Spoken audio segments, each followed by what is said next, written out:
कक्षा 10 class 10 mathematics basics इसका sample question paper देख रहे हैं 2021 का जो सीबीएसई ने रिलीज किया है। इसमें पार्ट बी की हम चर्चा कर रहे थे। तो Meena went to a bank to withdraw ₹2000। Meena 2000 रुपए निकालने के लिए बैंक गई। उन्होंने कहा कैशियर से कि भाई ऐसा है, मुझे ना केवल 50 और 100 रुपए के नोट देना। मीना को जो पूरे नोट कैशियर ने दिए वो दिए 25 नोट दिए। Find how many notes of ₹50 and ₹100 she received.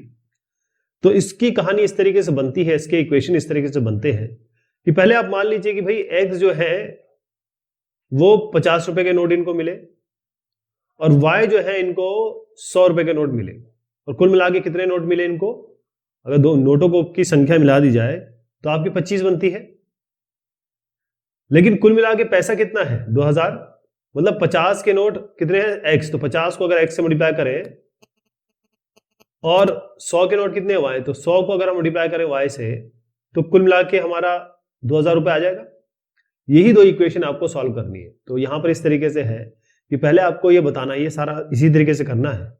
आपने माना कि भाई x 50 रुपए के नोट उनको मिले, y 100 रुपए के नोट मिले, x प्लस y हो गया 25 क्योंकि कुल मिला के नोट है 25, और 50 के नोट जितने हैं उतने हमने पता कर लिए, 100 रुपए के कितने नोट है उतने पता कर लिए, मल्टीप्लाई कर लिए कितने मिले, वो 2000 हो गया। इनको सॉल्व करना है तो या तो आप इसको 50 से मल्टीप्लाई कर दीजिए, बेहतर रहेगा। इस पूरी इक्वेशन को 50 से मल्टीप्लाई किया जा रहा है, इस पूरी इक्वेशन को। यहां पर आप सब्ट्रैक्ट कर दीजिए, ये हट जाएगा। 100 माइनस 50 50y बराबर आ जाएगा 750। तो y आएगा 15, इसको यहां रख दीजिए इस वाली इक्वेशन में। तो 15 से जाएगा तो आपका बनेगा 10। तो x हो गया 10, y 15, यानी कि 10 कितने के नोट है? 50 रुपए के नोट है, और 15 100 रुपए के नोट है। इसका उत्तर हो जाएगा। A box contain 90 discs which are numbered from 1 to 90. If one disc is drawn at random from the box, find the probability that it bears a two-digit number, perfect square number, a number divisible by 5. अब इसको देखिए, करना आपको ऐसे है, मैं आपको थोड़ा सा कॉन्सेप्ट समझा देता हूं, क्योंकि इसके मिलते जुलते सवाल आपके आने वाले हैं। क्योंकि सैंपल पेपर का मतलब ही यही होता है कि भाई कुछ इस तरीके से पेपर आएगा, तैयारी कर लीजिए। अब 90 डिस्क है, ऐसी होती है डिस्क, यू राउंड। तो ऐसी 90 डिस्क है जिनमें 1 से लेकर 90 तक नंबर लिखा हुआ है। एक डिस्क को इससे निकाला गया रैंडमली, कोई भी डिस्क निकल सकती है। Find the probability that it bears two digit number. तो ध्यान रहे कि प्रोबेबिलिटी का मतलब होता है फेवरेबल केस, मतलब इसको जो फेवर करेंगे, और total number of case. Clear है? तो 2 डिजिट नंबर, 2 डिजिट नंबर निकले। अब देखिए 1 से लेकर आप 9 तक चलेंगे तो ये तो 1 डिजिट है, आप उंगलियों पे गिन सकते हैं। इसके बाद जितने भी नंबर आते हैं, जैसे 10, 11 ऐसे करके वो 90 तक है, ये सारे 2 डिजिट के नंबर है जिसमें 2 डिजिट है। तो अगर हम इस 90 से इस 1 से 9 मतलब 9 को माइनस कर दें तो वो 2 डिजिट वाले नंबर हो जाएंगे, यानी कि 81। तो पहले का उत्तर हो गया 81, फेवरेबल केस हो गया। टोटल नंबर ऑफ केसेस है 90 डिस्क, तो 81/90 यानी कि 9/10 आ जाएगा इसका। इसको सॉल्व भी करना है। दूसरा है द परफेक्ट स्क्वायर नंबर। अब 1 से 90 के बीच में परफेक्ट स्क्वायर क्या आते हैं? 1 का 1 स्क्वायर, 2 का स्क्वायर 4, 3 का स्क्वायर 9, 4 का स्क्वायर 16, 5 का 25, 6 का 36, 7 का 49, 8 जा 64, 9 9 जा 81, 10 10 जा 100। 100 इसके ऊपर निकल जाएगा, 100 को छोड़ देंगे। इसको गिन लीजिए, ये कितने आप गिनेंगे? ये कुल मिला के 9 है। 1 2 3 4 5 6 7 8 9 है ना? 1 2 3 4 5 6 7 8 9 9 डिवाइडेड बाय, ये फेवरेबल केसेस है, टोटल नंबर ऑफ केसेस है 90। तो 9/90 यानी कि 1/10 आ जाएगा इसका उत्तर। तीसरे पे आते हैं नंबर डिविजिबल बाय 5। एक नंबर डिविजिबल बाय 5 है तो क्या करेंगे? देखिए 1 से शुरू करिए, पहला नंबर है 5, फिर 10, ऐसे गिनते चले जाइए 90 तक। तो अगर गिनेंगे तो कितने आएंगे? 18 आएंगे। तो 18/90 यानी 1/5 इसका उत्तर हो जाएगा। A card is drawn from a well shuffled deck of 52 cards. Find the probability getting a king of red color, a spade, a queen of diamonds. तो पहले देखिए 52 कार्ड जो होते हैं ना, कुल मिला के 52 कार्ड होते हैं।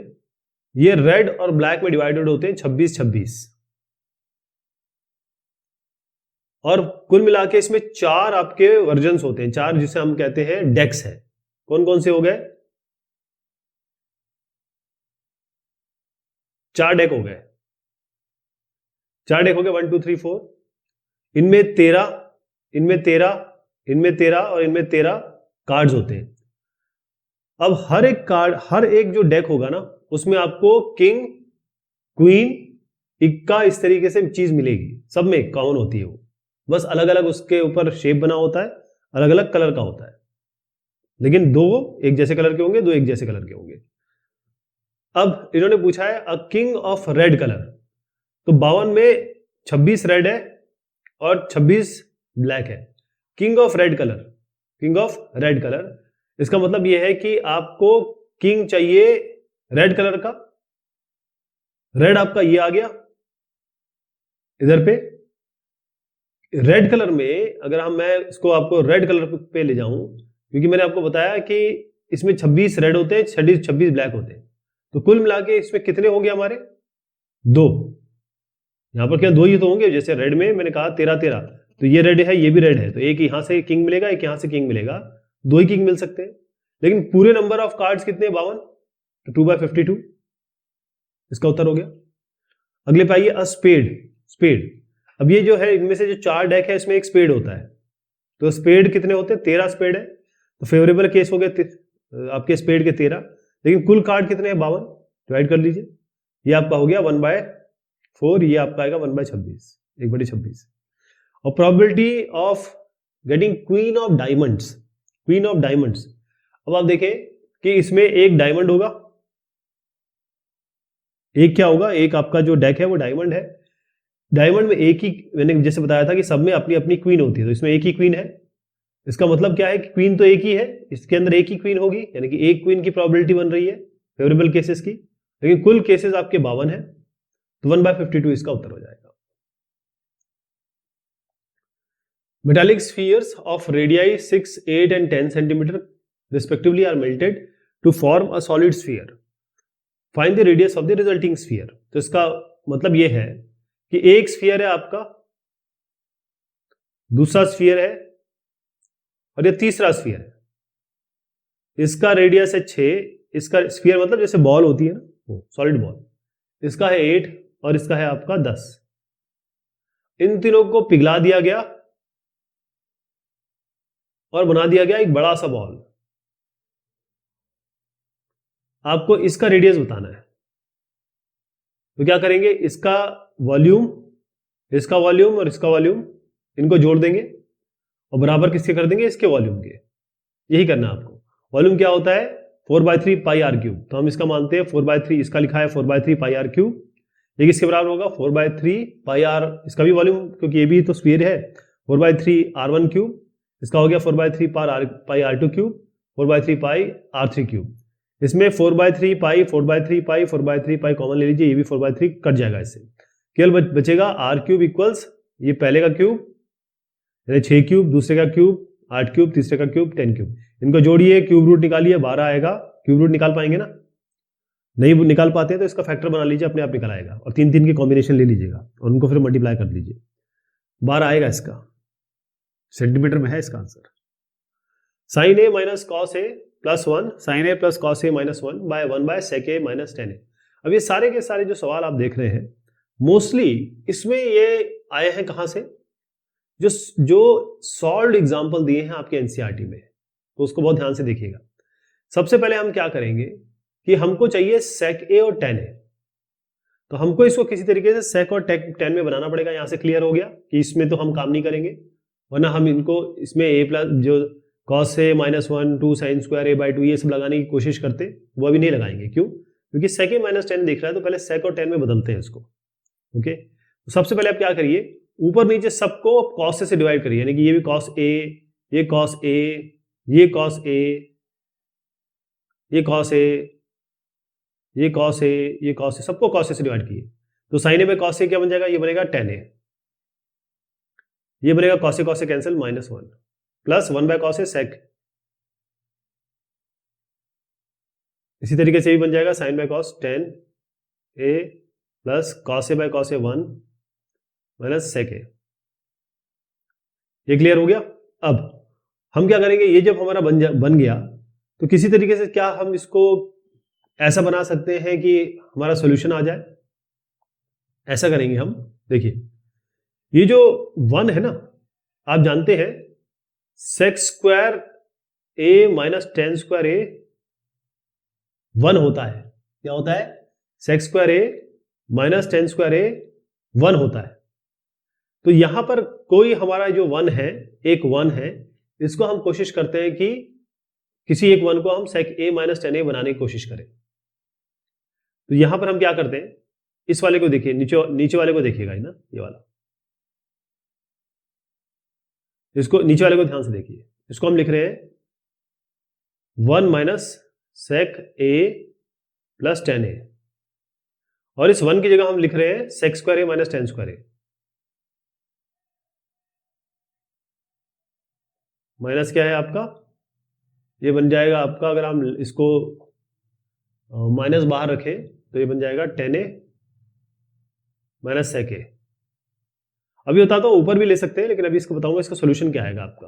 इसका सोल्यूशन क्यों, अच्छा आप ये बोलेंगे कि नीचे का क्यों किया, ऊपर 1 क्यों नहीं लिया, 1 को, ऊपर वाले 1 को सेक स्क्वायर ए माइनस टेन स्क्वायर ए क्यों नहीं लिया? उसका कारण है कि डिनोमिनेटर में सेक ए माइनस ए आ रहा है, इसका मतलब ऊपर की चीज कटनी है, तो ऊपर वाले को रहने दीजिए। अभी क्या बनेगा, देखिए ये सेक स्क्वायर ए माइनस टेन स्क्वायर ए हो गया ना, तो ये हो गया, इसको लिखिए सेक ए, अभी डिनोमिनेटर ही चल रहा है sir, sec a minus tan ए और सेक a plus tan A,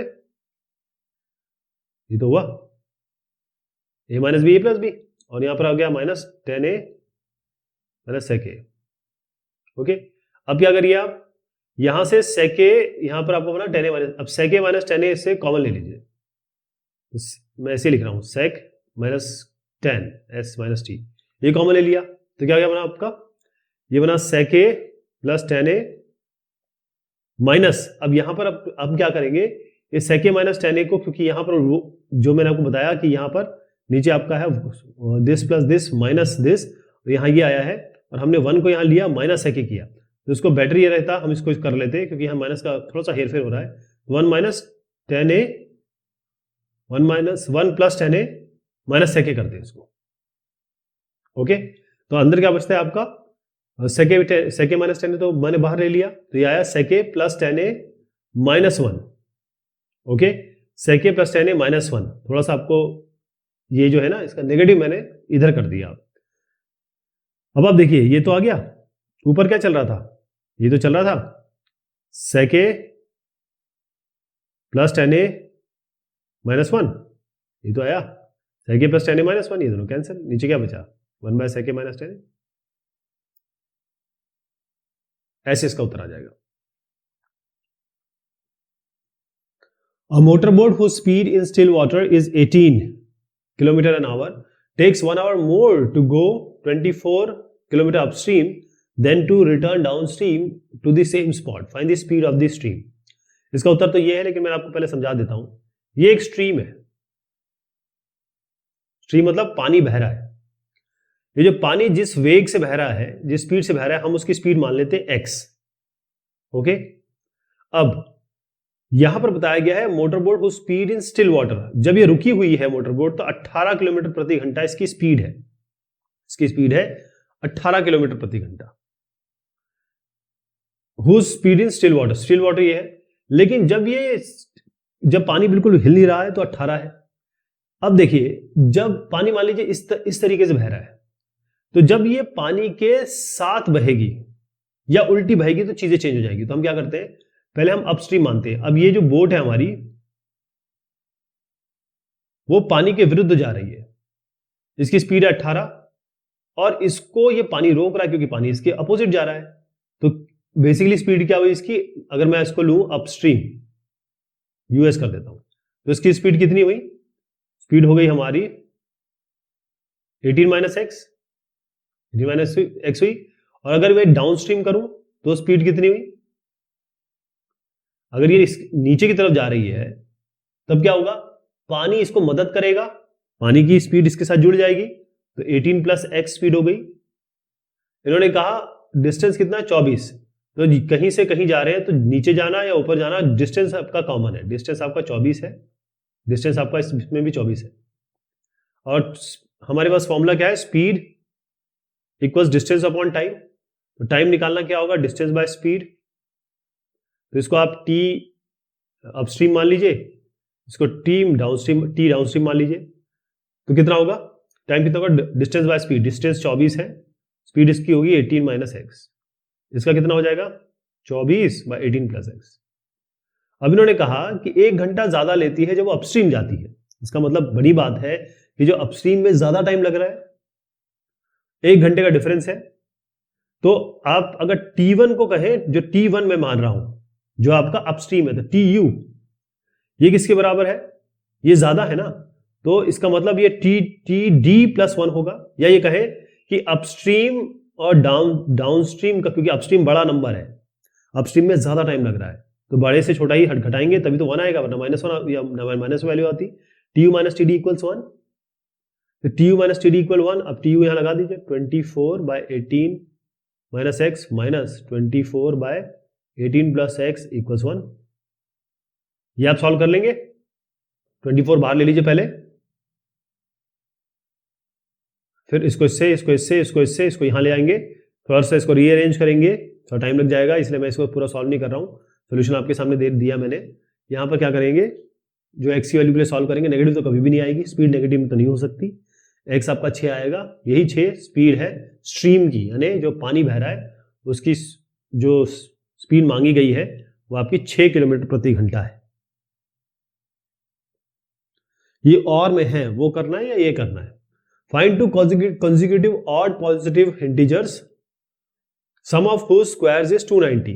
consecutive odd positive integer, अब इसके कई तरीके हैं। कई लोग क्या करते हैं, पहले इसको ऑड बनाते हैं, जैसे 2x प्लस 1 करेंगे, 2 से हमने x को मल्टीप्लाई किया तो इवन कर दिया, प्लस 1 अपने आप जोड़ दिया, तो हम श्योर हो गए कि ये आपका ऑड नंबर है।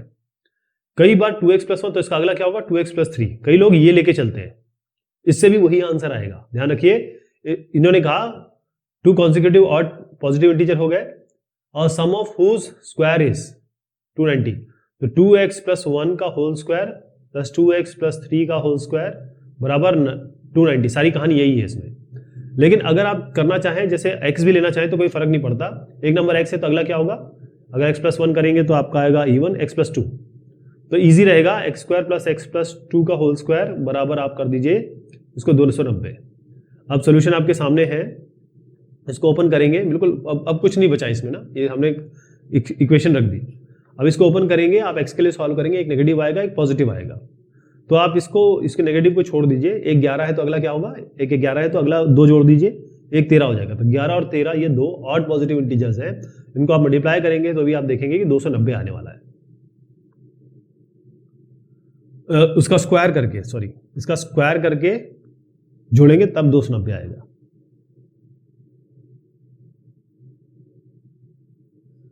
The angle of depression of the top and bottom of 8 meter tall building from the top of multi-storied building are 30 degree and 45 degree respectively. Find the height of the multi-storied building and the distance between the two building. अब आप इसमें देखिए, थोड़ा सा diagram समझा देता हूं। देखिए, एक ये बड़ी बिल्डिंग है जिसको हम मल्टी स्टोरेड बिल्डिंग कह रहे हैं, और एक 8 मीटर टॉल बिल्डिंग है। तो ये जो बिल्डिंग है ये 8 मीटर है, ये मल्टी स्टोरेड है। यहां से नीचे देखने पर यहां से लाइन, जो स्ट्रेट लाइन बनाएंगे, यहां से एक एंगल बन रहा है 30 डिग्री, यहां से एक एंगल 45 डिग्री बन रहा है। ध्यान रहे, हमेशा छोटा एंगल ऊपर के लिए होता है, बड़ा एंगल नीचे के लिए होता है। तो ये 30 बनाएंगे, ये 45 डिग्री बनाएंगे, ये बन गया आपका। अब हमको क्या करना है, find the height of the multi storeyed building and distance between the two building. तो एक तो हमको निकालना है इनके बीच में दूरी, इनके बीच की दूरी, और मल्टी स्टोरेड की हाइट भी निकालनी है। तो इसको देखिए कैसे करेंगे। ये मल्टी स्टोरेड हो गया आपका, ये छोटी वाली हो गई,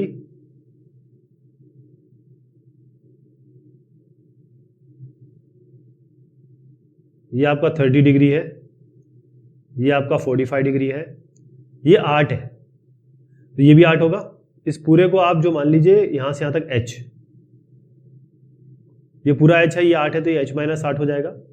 तो दो इसमें ट्रिग्नोमेट्री की इक्वेशन लगेंगी, और उससे सॉल्व हो जाएगा। कैसे, देखिए सबसे पहले हम लगाएंगे, इसके बीच में डिस्टेंस भी निकालना है, तो इसका डिस्टेंस आप मान लीजिए ये d मान लीजिए।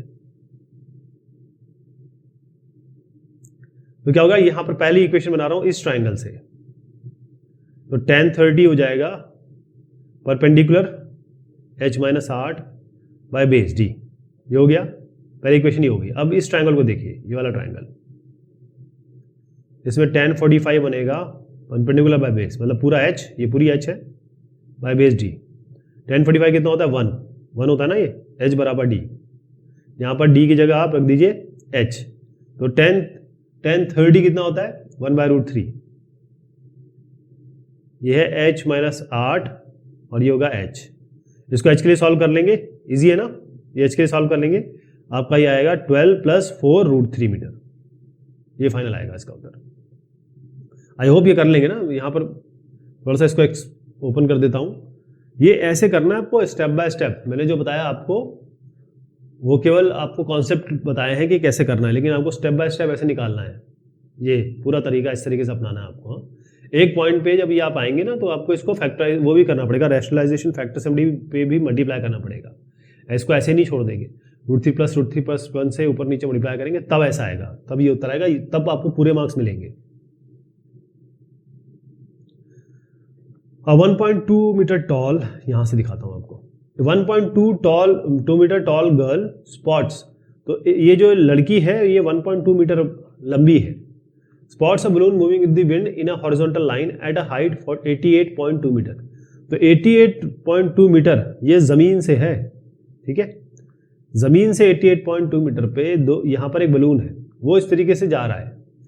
The angle of elevation of the balloon from the eyes of the girl at any instant is 60 degree, मतलब बड़ा एंगल 60 डिग्री होता है, तो ये 60 डिग्री है। अब हुआ क्या कि ये जो बलून है वो यहाँ से यहाँ तक पहुँच गया, थोड़ी देर बाद क्या हुआ कि वो इधर पहुँच गया, तो एंगल बन गया 30 डिग्री। अब आपको निकालना है find the distance travelled by balloon during the interval. कहने का मतलब है कि आपको यहाँ से यहाँ तक का, ये से यहाँ तक का डिस्टेंस निकालना है। तो सोल्यूशन तो ये है, लेकिन मैं आपको थोड़ा बता देता हूँ इसको कैसे करेंगे। इसको बहुत ध्यान से देखिए, ये फिगर को, यहाँ पर लड़की खड़ी है, यहाँ बलून है, यहाँ बलून है, ओके, ये 1.2 मीटर है, ये कुल मिला के कितना है, यहाँ से यहाँ तक टोटल है 88.2, ये 1.2, तो 88.2 से पहले 1.2 घटाइए, क्यों, क्योंकि हमको ये हाइट चाहिए, ये हाइट मिल गई, कितनी आ गई 87, ये 87 है, ये भी 87 है। ये एंगल आपको कितना दिया हुआ है, ये एंगल 60 डिग्री है, तो यहां लगा दीजिए tan 60, पूरा लिखना है आपको ट्रायंगल, ठीक है, परपेंडिकुलर 87 बाय ये हमको पता नहीं है, इसको x मान लीजिए, ये x हो गया, और इस पूरे को यहां से यहां तक पूरे को आप y मान लीजिए। अब हम इस ट्रायंगल पे आ गए हैं, ये पूरा ट्रायंगल, ये कितना है आपका 30 डिग्री, तो यहां पर भी लगा दीजिए tan 30, अच्छा tan 60 बाय ये 87 बाय x हुआ, ये x इसको माना, tan 30 बाय पूरा, जिसको हम पूरे को y मान रहे हैं ना, y, तो tan 30 होगा 87 बाय y। अब इसको आप ले लीजिए, ये है x बराबर 87 बाय tan 60, और ये y हो जाएगा आपका 87 बाय tan 30, ओके, आपका tan 30 होता है 1/√3, तो ये हो जाएगा 87√3, 1/√3 है ना, ये √3 ऊपर चला गया, यहाँ पर क्या होता है, ये √3 है, ये √3 है ना, tan 60 √3 होता है, तो x हो जाएगा आपका 87/√3।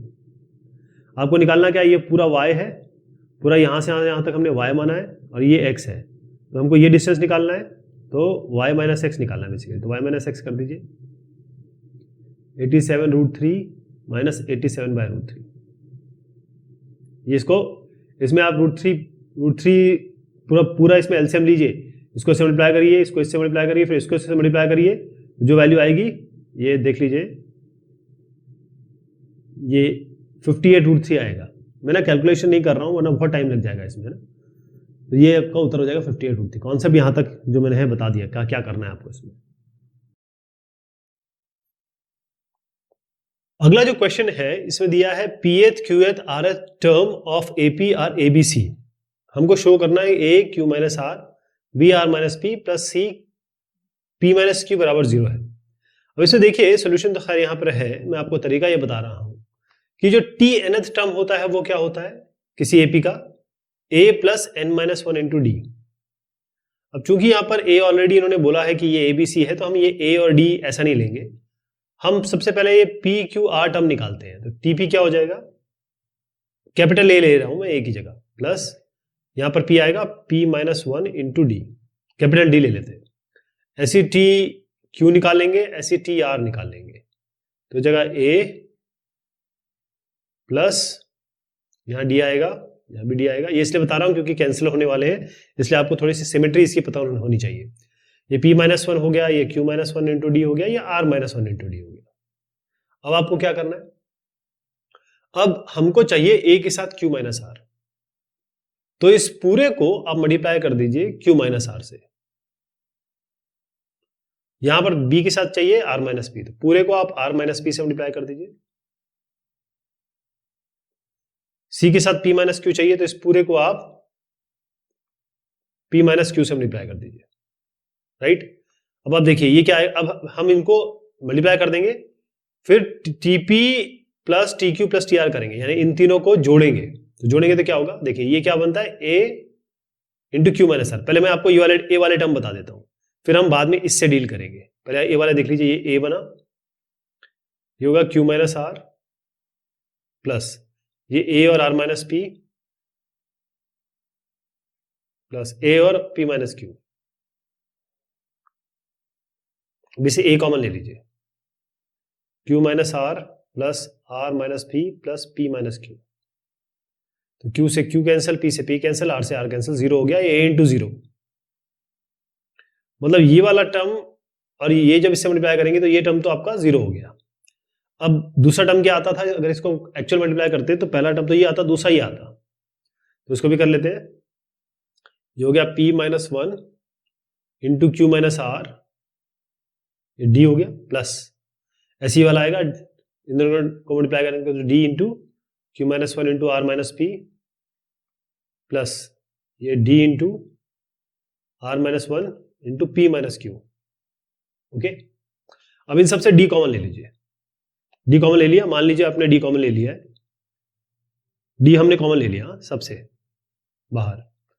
अब मल्टीप्लाई करिए, ये हो गया पी क्यू, ये हो गया माइनस पी आर, ये हो गया minus q plus r, plus ये हो गया q r minus q p minus r plus p plus r p minus r q minus p plus q. अब आप देखिए पी क्यू आर, ये जैसे क्यू से क्यू कटा, ऐसे आर से आर कट जाएगा, और फिर आपका पी से पी कट जाएगा। तो पी क्यू आर ये वाले टर्म हमारे, जो पी क्यू आर वाले वो टर्म चले गए, ठीक है। ये पी क्यू आर हटा दीजिए। अब आपका पी क्यू, क्या आपको पी क्यू कहीं दिख रहा है?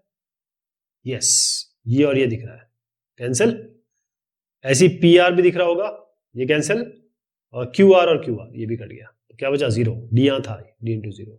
बेसिकली क्या था ए इंटू 0, ये पहले मैंने आपको बताया था, फिर हमने डी दूसरे टर्म को मल्टीप्लाई करके ऐड कर दिया, डी इंटू 0, दोनों 0 आ गया। ये प्रूव करना था आपको। A survey regarding the heights in centimeter of 15 girls of class 10th of our school was conducted and the following data was obtained. Find the median height and the mean using the formula. इसमें क्या है कि हमको median और mean निकालना है। जैसे ये लेस देन 165 है तो इसको कैसे लिख सकते हैं? 160 से शुरू हुआ है 165 तक, तो हम इसको लिखेंगे 160 से 165। इसको क्या लिखेंगे? 155, 155 से 160, ऐसे चलते रहिए, ये लेस देन 140 रहेगा। तो हम इसको इस तरीके से लिख देंगे, बिलो 140, 140 से 145, इस तरीके से 160 और 165। ये तो आपको फ्रीक्वेंसी दी है। ध्यान रहे जब मीडियन होता है तो हम क्यूमुलेटिव फ्रीक्वेंसी निकालते हैं। क्यूमुलेटिव फ्रीक्वेंसी का क्या मतलब होता है?